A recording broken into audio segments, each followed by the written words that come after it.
I got money on my mind. I'm just trying to get some dough. I ain't picking up my line unless it's money on the phone. When did you come into real estate? Like, when was that part of your journey with money? That's a funny story. All right, so right after Hurricane Katrina, I was like, I prayed. I'm like, cause I don't know if you guys know, but Hurricane Katrina felt like the end of the world. Like I thought everybody, I thought everybody was going through this. I didn't know it was just New Orleans folks. You know what's crazy? We had it kind of bad, but not bad like y'all. Like in Opelousas, we lost lights. Like the 337. I just remember it being windy and rainy. Yeah, and we lost lights and like we didn't have water for like a day. But what y'all were experiencing, once we heard the news, we're like, oh my God. Yeah, it was bad. Like I remember. So all right, so let's just talk about Katrina real quick, right? Yeah, let's go. So the day before, let me tell y'all how crazy life is. I had no clue what perishable items were. Like nobody just never told us that. So they're like, yo, y'all need to go get y'all perishable items. And I'm like, all right, cool. So look, I'm going to get pork chops. I'm going to get all kind of stuff. I have no clue what perishable items is, but I'm like, yo, we're going to be stuck in here for a few days. I need to make sure we eating good, okay? Yeah. Now, obviously, they ain't perishable items, okay? Yeah. But the night Katrina came, it was like a train coming. Like, it got serious. And what a lot of people don't realize, and I just want to say this for the world to know, people didn't just stay in New Orleans because they love New Orleans. We stayed because we were poor and we didn't have no money. And then right before Katrina, they had us evacuate for another hurricane. So if you don't got money and you already evacuated, and now they send another hurricane come and you got to evacuate again. You're like, yo, I'm gonna ride this one out. That shit. And that's what we did. Like that last one wasn't all that. I'm staying. Yeah. And then if you did have the resources, you already burned it for the first trip. Yes, that's it. So I'm like, all right. So then it's not like a train about to just straight hit our apartment complex. It's like a loud whistle, like the loudest thing I ever heard. And I remember my body shaking on the inside, like, I'm about to die. Like you can't go nowhere. Like it's kind of that feeling where you just want to get out of your skin. Like what the hell is going on right now, And they had this huge tree behind the apartment building, hit the apartment complex. Bow! And it was like, like then it got real, right? Mm-hmm. So the next morning, because when you hear things falling, you gotta get into a safe place in the bathroom, in the bathtub, and you just gotta put your head down. You gotta wait, right? You gotta pray nothing come through. The next morning we wake up, the whole entire area is a wreck. And so now you hear people on the back of the truck saying, leave the city, it's about to flood. And you're like, wait, first of all, I don't know how to swim. I'm gonna get out of here. I don't know how to swim. That's my first thought. Like, I'm about to drown, okay? Like, I'm not even about to put up a fight no more because homegirl can't swim. Her kids can't swim. Nobody around me could swim, okay? Then all of a sudden, power lines start hitting the ground and fires start breaking out. Fires everywhere. So now you got to be careful. I'm like, God, I know that this is the rapture and you have not come and taken me. But I promise you, if I make it through this, for the next hurricane ever in history, no matter what part of the world I'm in, I'm flying out of here. And I'm taking my whole entire family with me. Please, God, just get us from this situation. My husband, who was my boyfriend at the time, he was siphoning gasoline out of a car with a water hose to get gas because none of the gas stations was operable. This was before social media. So while he's siphoning gasoline, trying to put it into another car to get us to safety, he hear his mother and sisters and his family is trapped on top of the roof. Damn. Gator swimming. So it was like hell. So I was like, all right, I can't this is too much. So we made it through Katrina. We ended up in a city called Lafayette, Louisiana. I ain't know nobody in Lafayette, Louisiana. I knew 0 people, okay? But what I did know is it took us 5 days to get from New Orleans to Beau Bridge. What? Damn. 5 days. God, y'all damn. kept siphoning gas to get... No. Traffic. It wouldn't move. I was about to say it was the traffic, bro. Damn. Yeah. I-10 is... You could not, you couldn't go nowhere. Mm-mm. People was literally sitting on top of their cars which is called the chapelire. I didn't know that, right? I just knew we was sitting on top of something On that the kept basin. moving. Okay, that's all we knew, right? Literally laid out on top of their cars taking naps because it was jam tight. You could not go nowhere. So after all those days of trying to get to the next city, right? We made it to Lafayette, Louisiana, and I'm like, all right. Whenever before I was homeless with my son, before I became pregnant, I was selling magazines on the road going door to door. And I would ask people, yo, what do you do for a living? What do you do for a living? And they'll be like, oh, I'm in real estate. Oh, I'm in real estate. So that was something that always stuck with me. Mm-hmm. So when I got to Lafayette, Louisiana, I'm like, I got to find something to do. Like, I need a career. So I was like, I'll get started in real estate. So I went to real estate school, y'all. I had no clue what they was talking about. Nobody in my family talked about interest rates. Mm-hmm. Nobody talked about mortgage. Like, they talked about none of this stuff. So I'm sitting in class and this language is foreign to me. I have no clue about this language. First time hearing this type of stuff, yeah. So I'm the one in class like, what is an encroachment? What is a mortgage? What are interest rates? Like, you're not scared to ask these questions. Yeah, look, I knew one thing. Whatever was before me, it had to be better than what's been behind me. That's what I did know. It got to be way better. So if I got to ask questions, David, to get to where I need to be, guess what? I'm going to ask a million of them questions. Okay? So I'm sitting in class, y'all. I felt that test not once, not twice, but 7 times. 7 times. I remember going to the real estate commission in Baton Rouge, and then they got one in Lake Charles. Not the commission, the exam place. One in Baton Rouge, one in Lake Charles. Y'all both know they about 45 minutes to an hour away. Either way, right?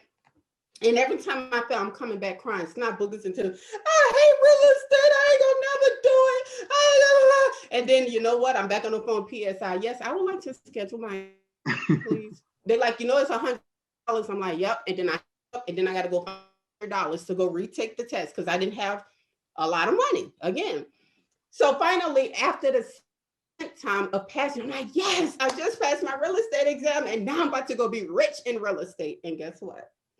The first year I did $5,000 in sales, and I think it was pity sales. Like, I think people felt bad for me. Okay, like realtors would give me the worst of the worst properties, and I'll be like, oh yes, I got a listing.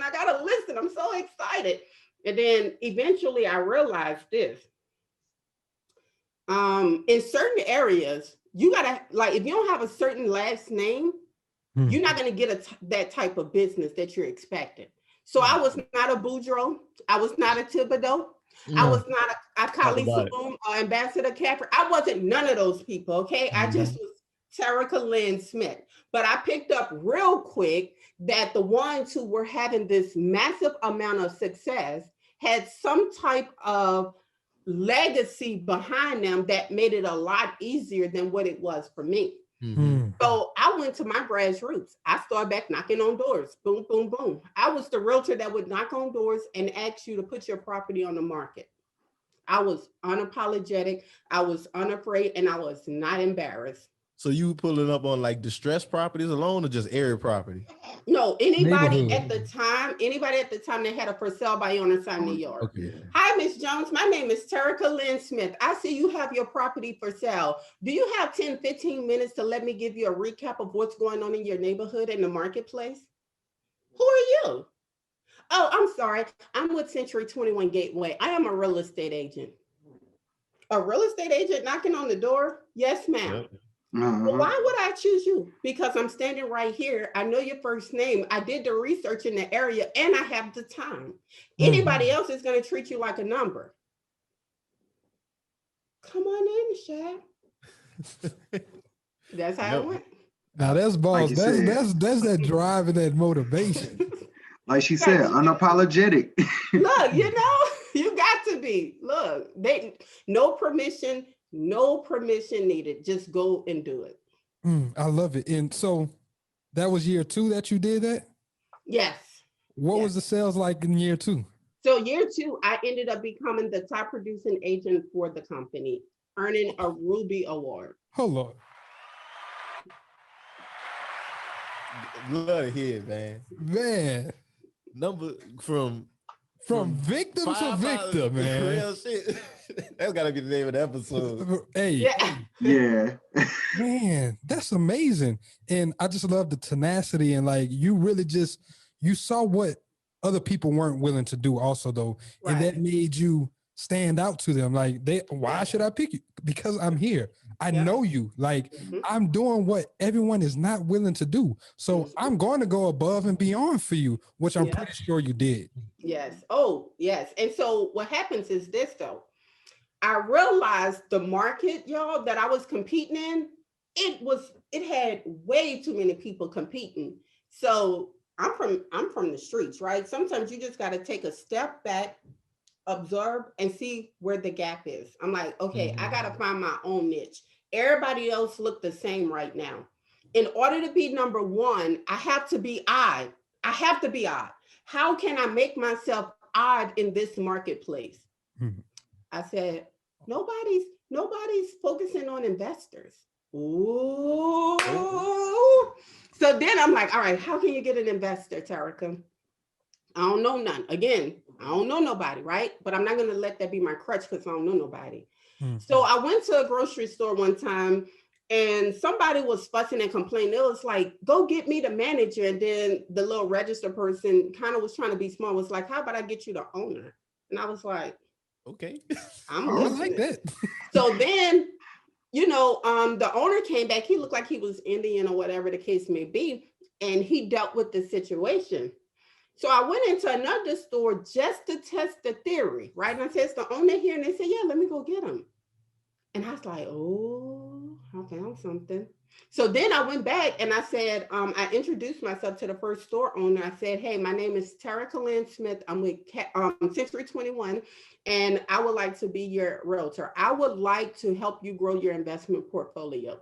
Well, how do you know I'm an investor? Well, because you're on this gas station. Mhm. Mm. And he's like, well, actually, I am looking for other properties. I said, let me do this. I'll work for you for free on the first deal. I'll prove myself to you. And all I ask in return is for you to continue to use me. I still work with those same investors to this day. To this day. And guess what? One rich person knows another rich person Always. that knows another rich person that knows another rich person. So now, they have this thing of, wait, you just did that and you did this. And he's like, look, you got to talk with my girl, Terrica. You got to talk with her. And I'm like, yeah, you got to talk with me.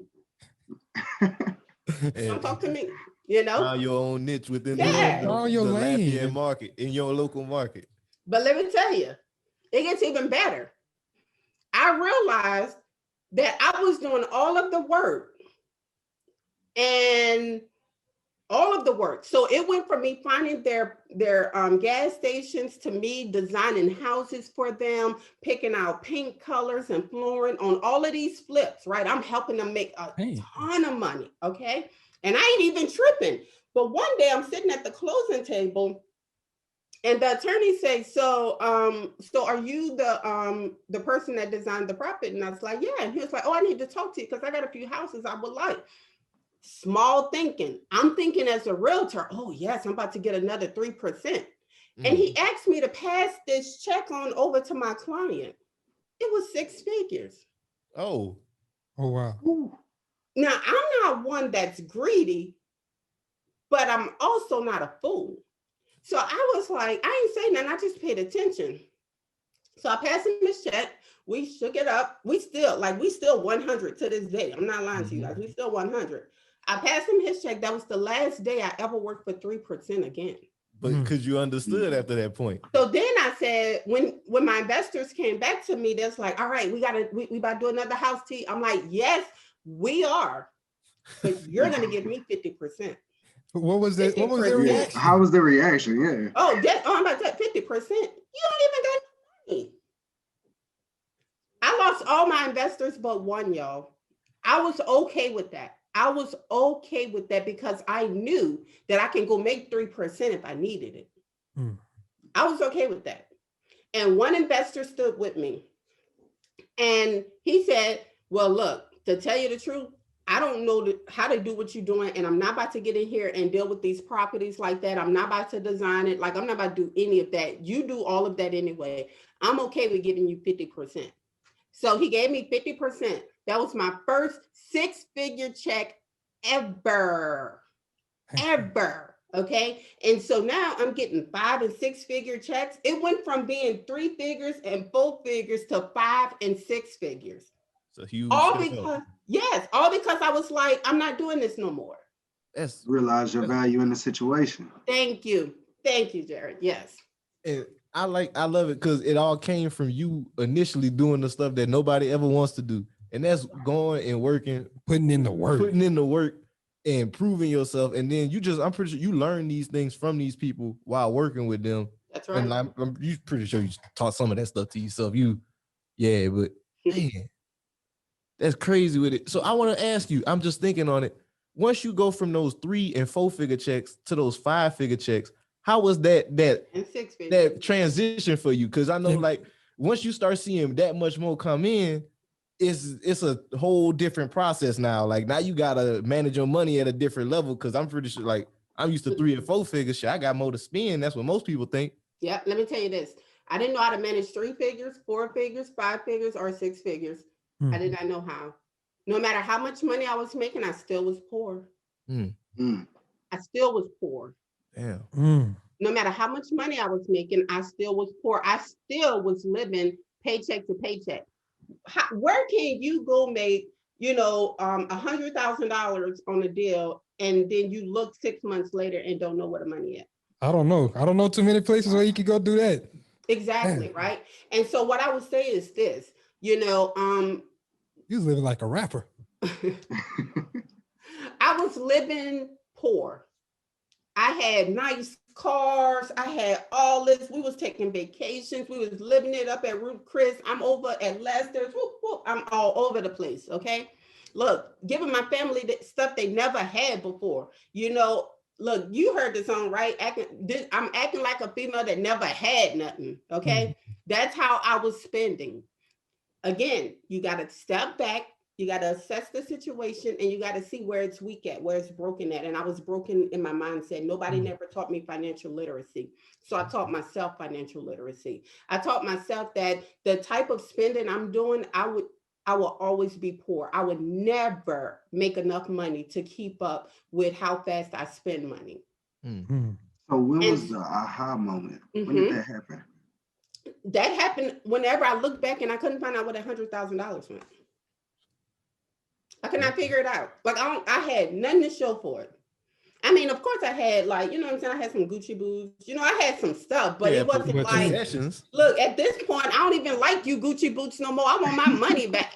Like, I was like salty, like, want my money, but I didn't know, y'all. Like, I didn't have no financial literacy, and people are embarrassed to say that. But like I said, nobody was talking about real estate when I was growing up. I had no clue. Nobody talks about financial literacy in our communities. We're doing a better job of it now because you got platforms such as you guys that's educating the community. But how many people are really taking the time to digest exactly the post that you're putting out there? Not a lot.